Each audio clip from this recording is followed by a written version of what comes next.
What makes a memorable game? Is it the amount of users that plays it? Or the amount of features it offers? Maybe it's something unique that can't be explained. Regardless, in my opinion, Mirage had it all.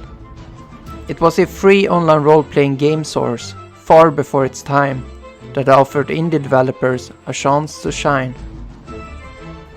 So, how was it developed? Why did so many people use it? And what is the true story behind the infamous hacker named PC who terrorized the early days of Mirage? A man by the name of Chris Creamer, or more commonly known as Consti, was born in Wisconsin in the US. As a kid, Consti wanted to be an astronaut. He was a dreamer. He played some basketball growing up, but was never really into sports. And as soon as he started using computers, he knew he wanted to be a game developer. He began programming at the age of 14, back in 1995. He first used QBasic, and after that moved on to Pascal. Consti grew up as an only child, and relied on himself to learn through trial and error. You might say that Consti had a talent for programming, but it took a lot of hard work in order to reach his goals. Consti has always been a big fan of Odyssey Online. He played it back in 1999 and was blown away by its simplicity and sheer fun factor. Odyssey didn't hold your hand. It felt like a light version of Ultima Online. This also got Consti very interested in MMORPG design and development. So he started working on a competitor.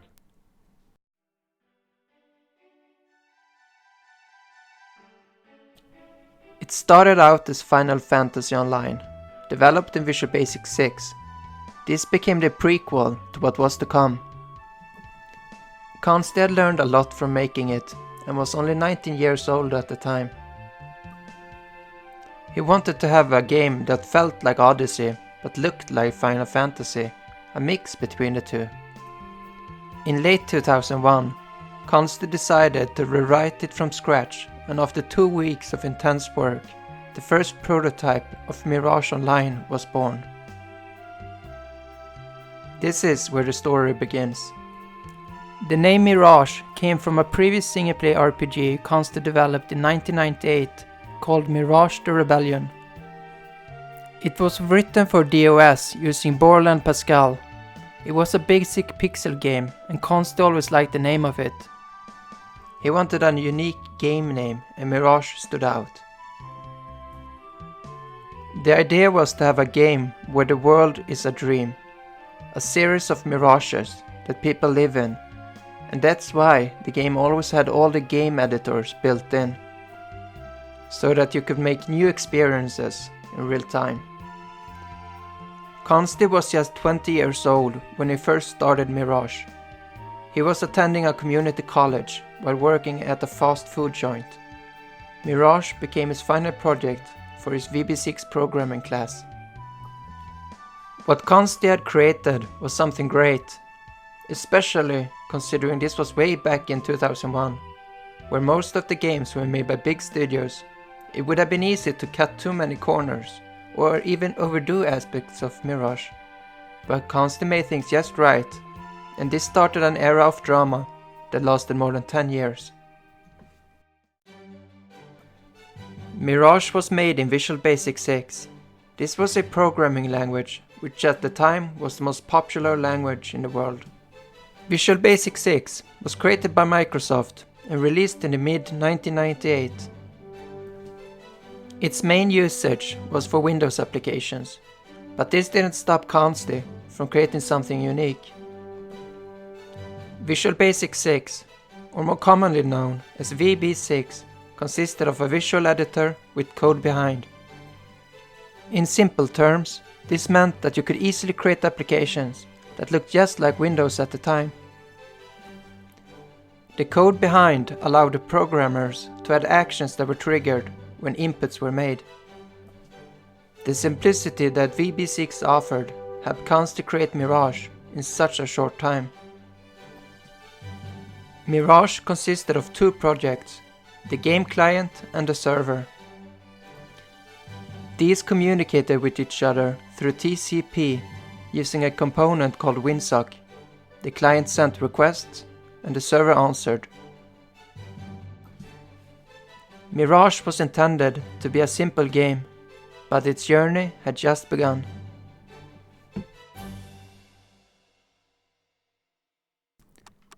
In late 2001, Mirage Online had more than 10,000 active accounts and averaging 70 online players at a time. This is when Consti decided to sell Mirage to a person who went by the name of Shannara. Consti did not sell it for the money, but more about this later. For now, Shannara used Mirage to create his own game, which ran for a few years.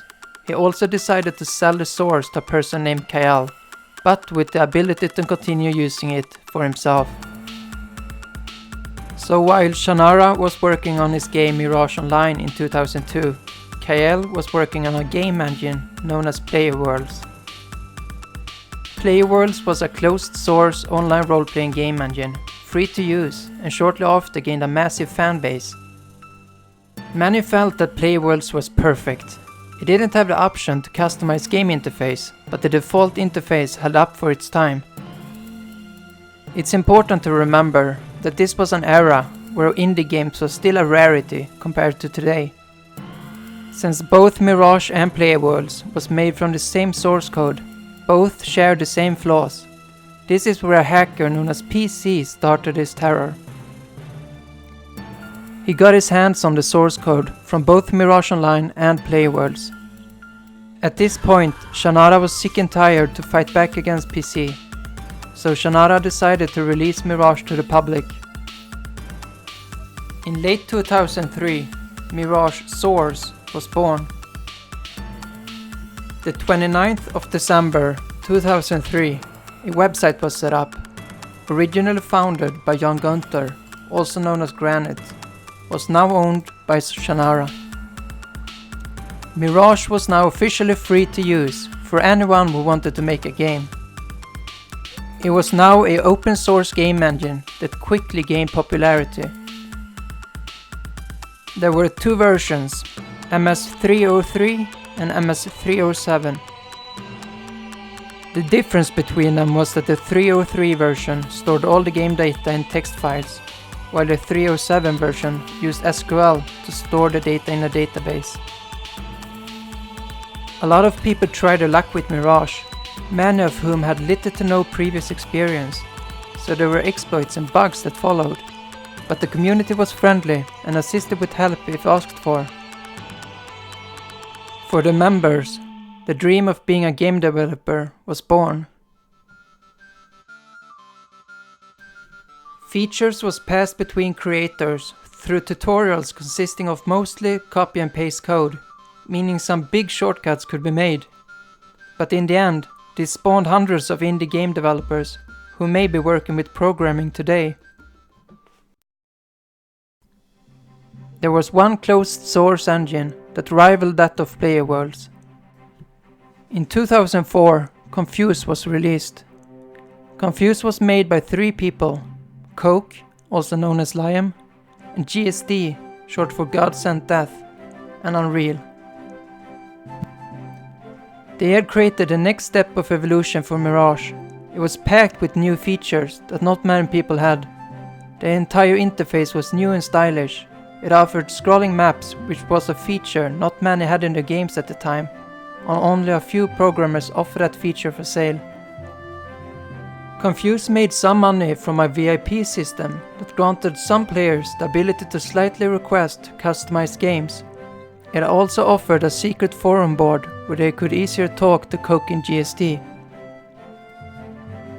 The community of Confuse thrived for some time, until all of a sudden Coke and GSD had a falling out, and GSD decided to release the Confuse source code to the public.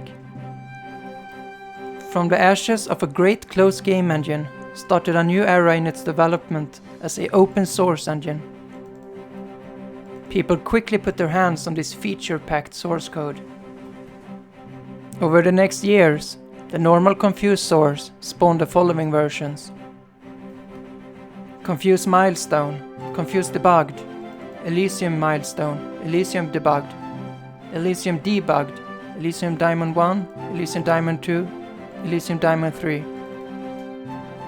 And all of these versions spawned tons of sub-versions, such as Beverias, Essence, Eclipse, and many more. Eclipse was based on the Elysium Debugged version, and was started by a person named Mirage. This was another closed source engine, which gained a fairly large user base. Liam, one of the former creators of Confuse, later went on to start a game called Mirage Realms, based on the original MS version. And today he has rewritten it in Java and has a very successful game running. A lot of people participated in the work on the Confuse source over time, but the Elysium versions was mostly under the care of two people by the name of Pingu and Ozzy. But as everything good comes to an end, it was time for Elysium to shortly become part of history. Meanwhile all of this, Mirage Source had been in development as well, and the 16th of July in 2005, the Mirage Source engine build 1 came out. It didn't offer new features, but instead focused on bug fixes, since Mirage was a base source where the developer could take many routes to make a unique game. Around the year 2005 and forward, a person by the name of Verrigan began making very strong contributions to the community. He is most remembered for his custom modified IOCP socket system and custom packet buffer, and the famous byte array packet system, which meant that the size of the packet sent between the client and server was heavily reduced. This was truly amazing for the time and helped the developers reach an extra level in their game performance. At this point, the old Mirage game that Consti made way back had spawned thousands of games.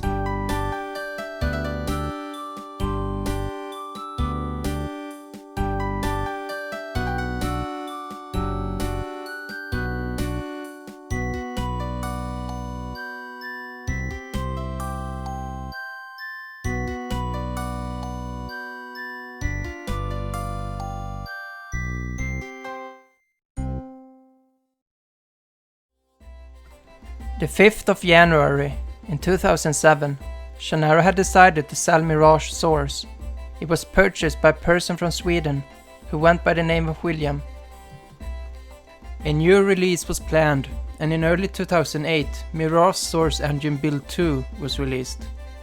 This new version replaced the old interface that's been with Mirage for the last 6 years, and turned it into something more clean and easy to work with for new members. It also contained optimizations and bug fixes that's been discovered over time. Later the same year, a big collaboration began to produce a new heavily optimized and improved version. MSC3 was a developing build and was never really fully released because there were so many changes continuously being made. Instead, Mirage Source 4 was released. The people responsible for this build was DFA, Dugor, Genesis, Giaken, Leia, and Anthony. Little was known then, but this would be the last attempt to bring Mirage back to its golden days.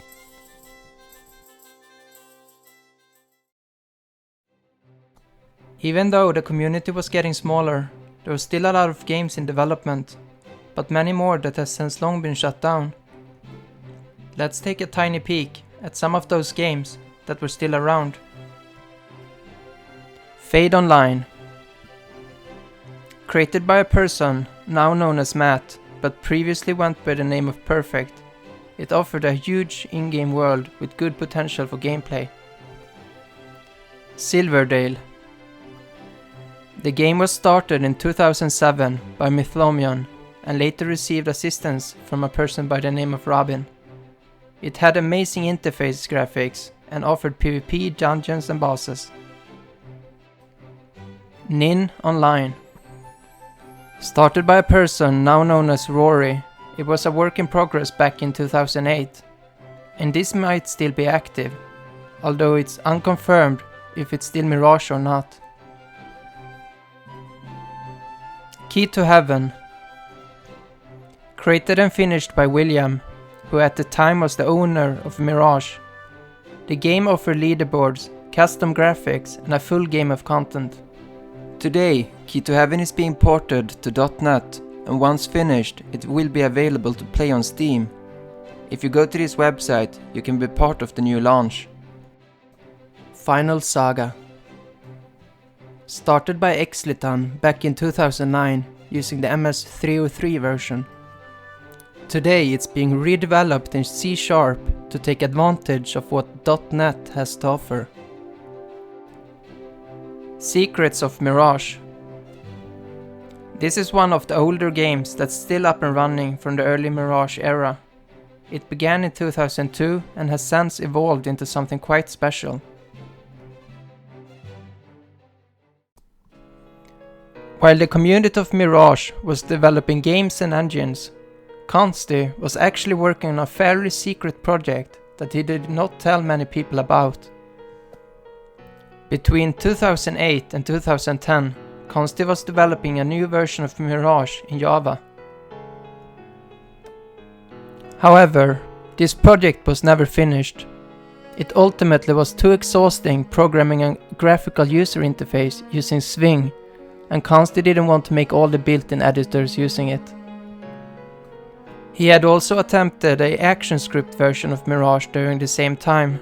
The server was the same, but this also became unfinished due to similar circumstances. The reason he tried to use Flash was because it was very simple for people to get in and play using it. Consti didn't consider these two projects as failures. Instead, he started planning for the future.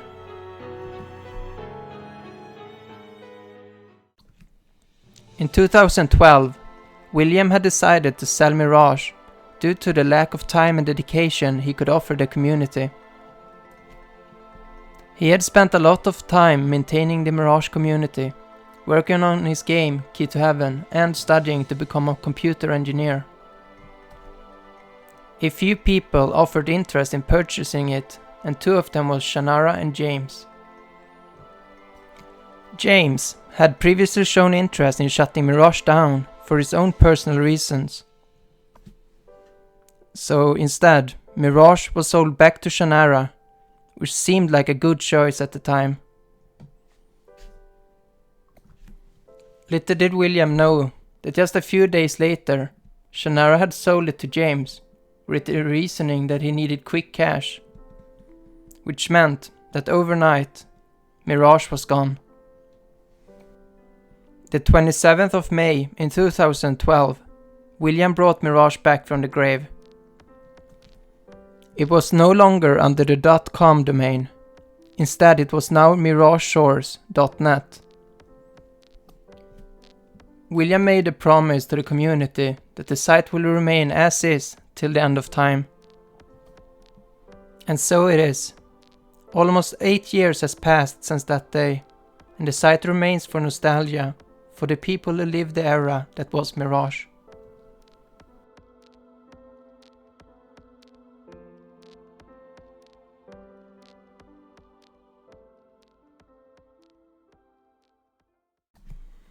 So, what is the true story behind the infamous hacker named PC?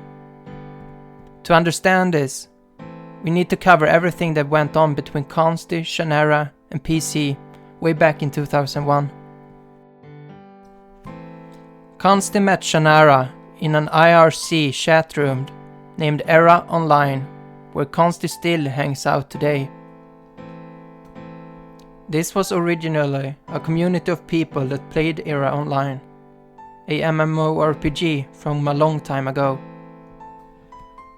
Shannara offered to buy Mirage, and Consti agreed, because he had difficulties handling the popularity that Mirage Online had gained when also dealing with school and work.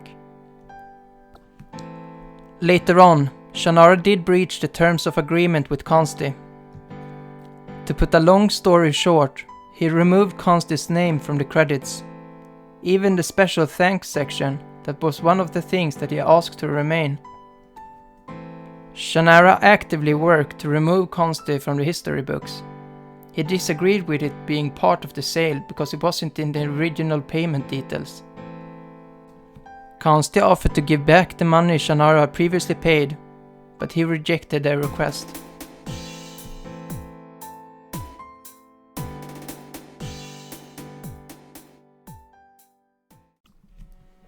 In 2019, the hacker so-called PC reached out to William and expressed an interest in sharing what actually happened from his point of view. So let's try to set the history straight as best we can with some of the earliest unknown memories. Before Playworlds, when Shannara was the owner of Mirage in early 2002, PC was hinted to try out Mirage Online from a friend. At this time, PC was between 14 and 15 years old. PC and his friends had found ways to crash Shannara's game server very easily and abused that for several days until Shannara shut down the server in defeat. PC had 2 associates. Little is known about them other than one being named Travis, who was more into the trolling and scouting expeditions, and the other person was named Unknown. It was him and PC that did the hard work. PC explained further that when he found out who the original creator of Mirage Online was, he searched for Consti and got in contact with him.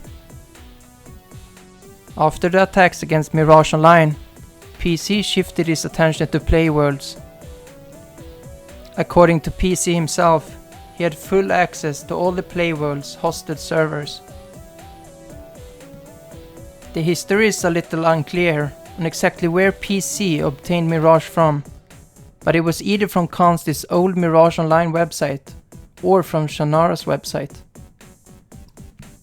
PC and his friends first gained access to Mirage Online source code, and within 3 days they had also gotten Playworld source code. Consti was rather angry about the situation, and he feels he didn't protect it well enough. Both Mirage and Playworlds used their dedicated servers as backups for the source code, and this was how they had obtained it. There was no direct HTTP link to the downloads, but by searching the servers, the files was found. This was a common way to hide files back in the early days, and if you could guess well, you could get files you were not supposed to have. At some point, a letter was written by a person with an unknown identity, and today the content of it is lost, and the only reference to it is from here.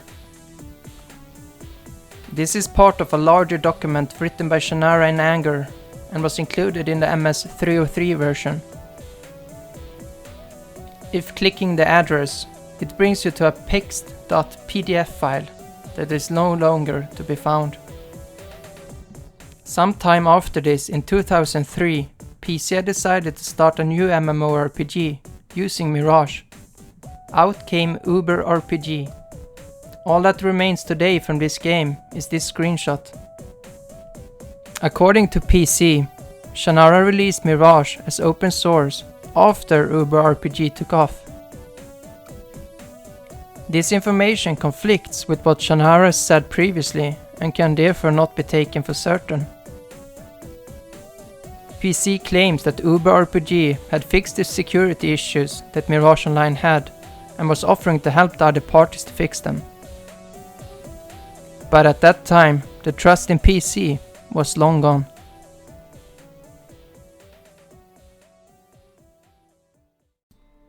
Today, in the year 2019, PC is 31 years old. When he was asked the question whether or not he was the villain in the Mirage story, he responded with, "I definitely took a villain role for quite a while." At one point, PC had asked Consti how it should be released, and Consti told him that he was a fan of the GPL license, so PC had went with that. Consti did not know about the real motivation behind PC's release though, and PC says he had asked Consti as a sign of good faith. According to Consti, Shannara then released the game to the public domain to suppress PC's release.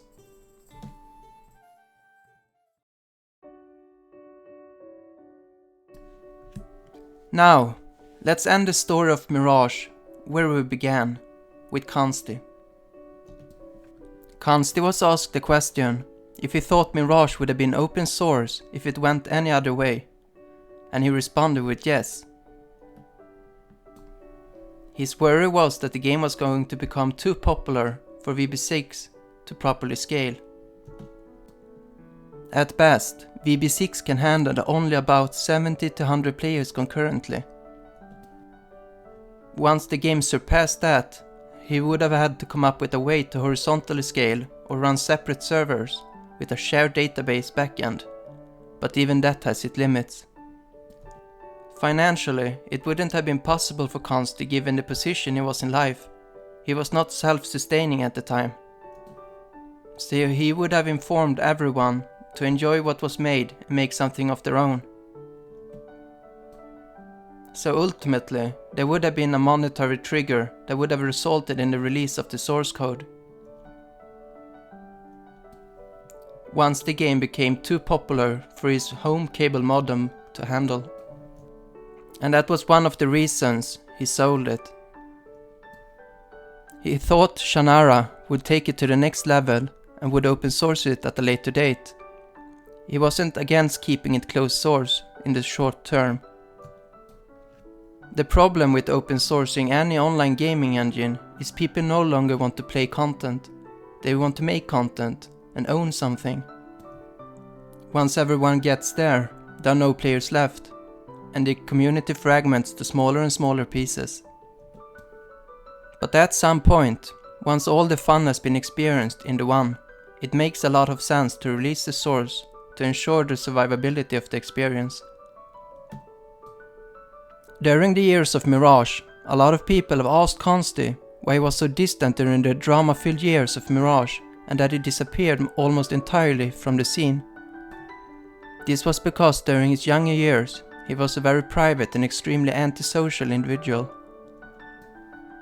He says it's kind of ironic that he made a game designed to bring people together just so that he could ghost everyone.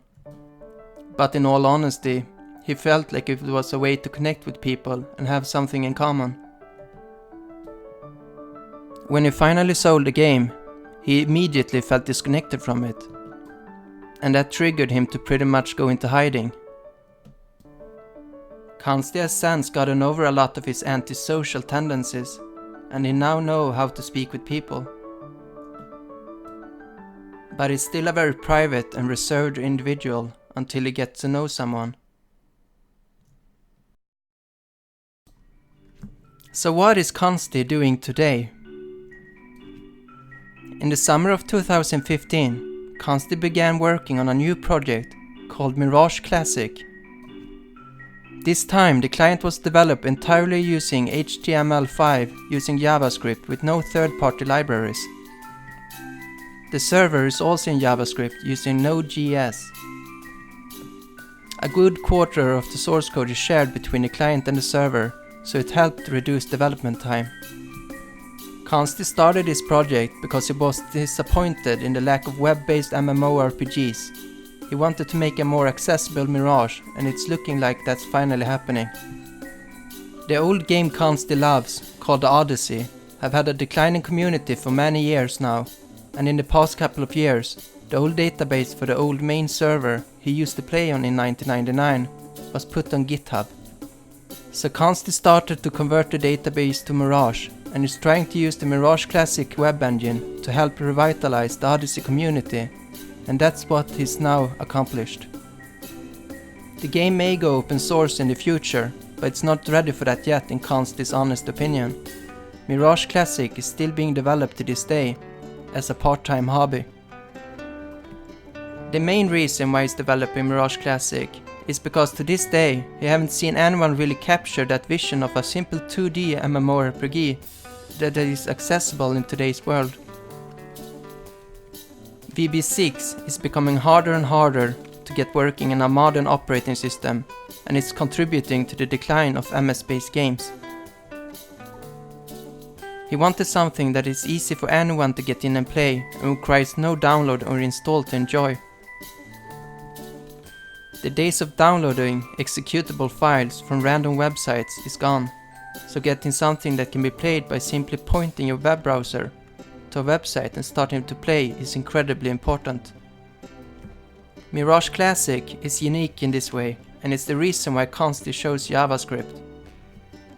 He would have chosen it sooner had HTML5 been adopted more quickly, and that would have alleviated him from trying to make a Flash version of it as well. Mirage Classic can be accessed and played right now if you visit this website.